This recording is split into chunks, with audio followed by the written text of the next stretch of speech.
Thank you for your time. Let's start with a very particular question because of the IPC, that world leading authority on hunger, now declaring famine in Fasher, the capital of North Darfur, and in Kadugli, the capital of South Kordofan. Do we know if it's both sides, the army and the RSF, stopping aid from entering? Well, it does look like there are, credible evidence to that effect. Yes, multiple independent streams collaborate them. The ICC says it is collecting and preserving evidence of mass killings, rapes, and other crimes in El Fasher. Major outlets and rights groups document patterns of executions and sexual violence consistent with, earlier Darfur atrocities. Also, satellite analysis indicates widespread killings. So this meets the threshold of credible and serious allegations pending, of course, full verification. So yes, to a very large extent, this could be said to be credible. Is it obvious from eyewitnesses and from experts like yourself that there's an ethnic element to the killings that are being alleged, especially by the RSF? It is a bit difficult at this stage to, put some ethnic cleansing, cult to it. But there are very, very strong indications of satellite images. Some individuals have been, interviewed, and the evidence so far points to ethnic cleansing. But I do not think that it will be prudent at this time to make a categorical statement to that effect. The fall of El Fasher gives the RSF control over virtually all of Darfur, reshaping the war's balance and severing the aid corridors. It also risks accelerating ethnic targeted violence, reminiscence of the 2003-2005 Darfur crime. So put all of this together. If you weave them, you will find that, yes, there are strong indications to ethnic cleansing, yes.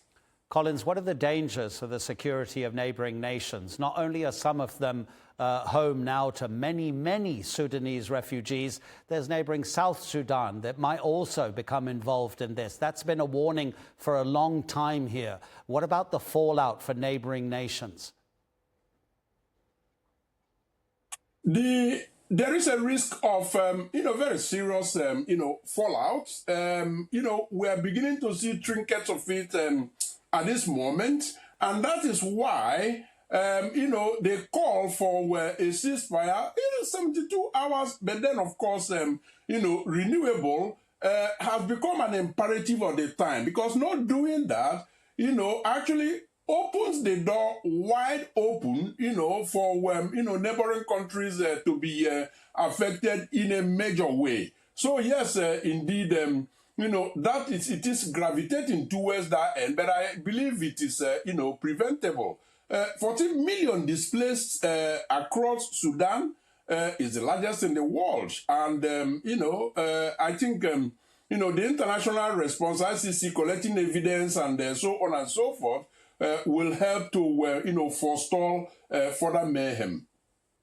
Do you see a time in which Sudan is going to be two different territories? It's almost been divided into two separate territories because of the control that the RSF has and that the army has on the other side of Sudan. But do you see a time when actually this thing may not be resolved and the world will have to accept that there are two strong men, one in charge of one side and the other in charge of the other half of the country? That is a very likely scenario, Adam, because, let's look at it this way.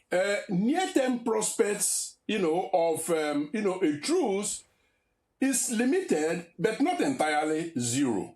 Washington hosted talks backed by the U.S., Saudi Arabia, UAE, and Egypt have produced a proposed humanitarian truce framework. But as of this past weekend, today is Monday, there is no signed agreement. That truce has not gotten there. So fresh signaling suggests that the army is open to a humanitarian pause, yet mutual mistrust and battlefield momentum, especially after El Fasher's fall, make an immediate, durable truce unlikely without tighter external pressure and monitoring guarantees. So the world has got to brace up for the wars before things begin to get better, if they will ever get better. Collins Nweke, thank you so much for your time, sir.